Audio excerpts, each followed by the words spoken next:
Hello all, welcome to this session. In this session, I am going to explain and practically demonstrate double primitive data type in Java. So let's get started. When we declare a variable with double primitive data type, into that variable we can store numerical decimal data, which is similar to the float primitive data type which I covered in the previous session.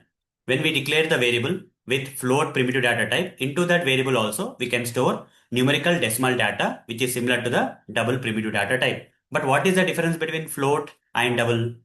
There is a difference, guys. The size of the float is 32 bits, whereas the size of the double primitive data type is 64 bits, which is double the size of float. And one more difference, guys.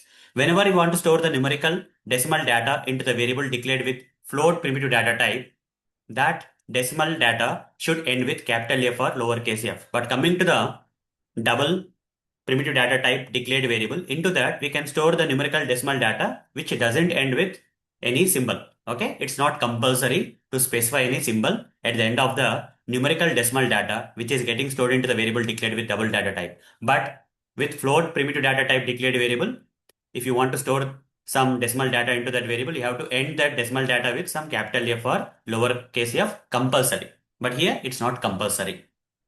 So, and another thing, the size of the double primitive data type is 64-bit. So if you talk about this commonly used, commonly used data types. Okay, when I talk about the commonly used data type, if you want to store some numerical non-decimal data, okay, if you want to store some numerical non-decimal data, non-decimal data into the variables by declaring that variables with some primitive data types. Which primitive data types we have to declare the variable with if you want to store some numerical non-decimal data into the variables?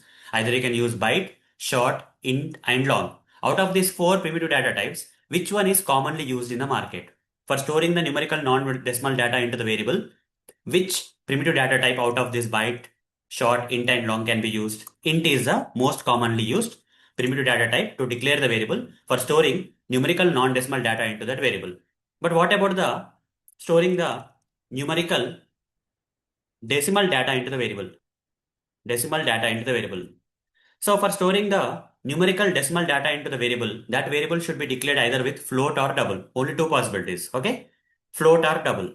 Out of this, which one is commonly used data type? Is float commonly used or double commonly used? Double is the commonly used. For storing the numerical non-decimal data, int is a commonly used primitive data type for declaring the variable. For storing the numerical decimal data into the variable, out of float and double, double is the most commonly used primitive data type. Now, let me practically demonstrate how to declare a variable with a double primitive data type to store numerical decimal data into it. For that, I'll switch to this Eclipse IDE, and here I will create a variable and declare that variable with double primitive data type. And into this variable, I can store which type of data? Numerical decimal data. Let's say 123.456 semicolon. Any error coming? No. Do I need to compulsory put some symbol here?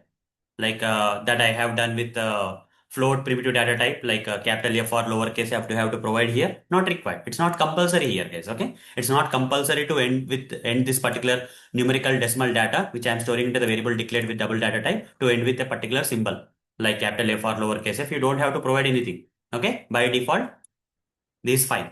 If I run this code, you see you'll get the output.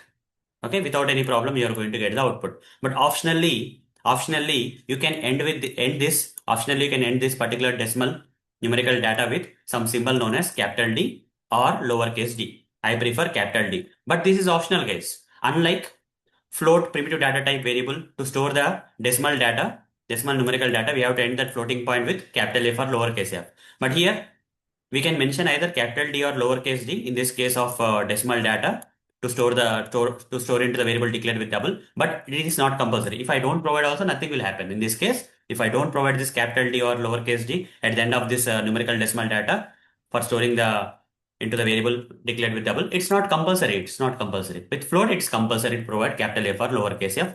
But here, capital D or lowercase d is not compulsory. Whether you put it or doesn't put it doesn't matter. Okay, everything will work. If you put it also, it will work. You see, it's going to work. If I remove also, it will work. Okay, if I remove also, it will work. And this is what is the thing, right? This is what is the thing. So commonly used primitive data types for storing numerical non-decimal data is in commonly used, you know, primitive data type for storing numerical decimal data is double. Okay, out of float and double is a commonly used.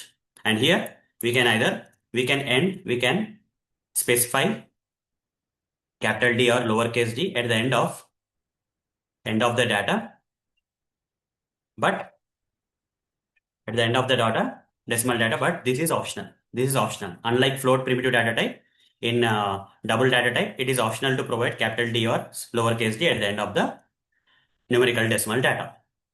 So that's all for this session. See you in the next session. Thank you. Bye bye.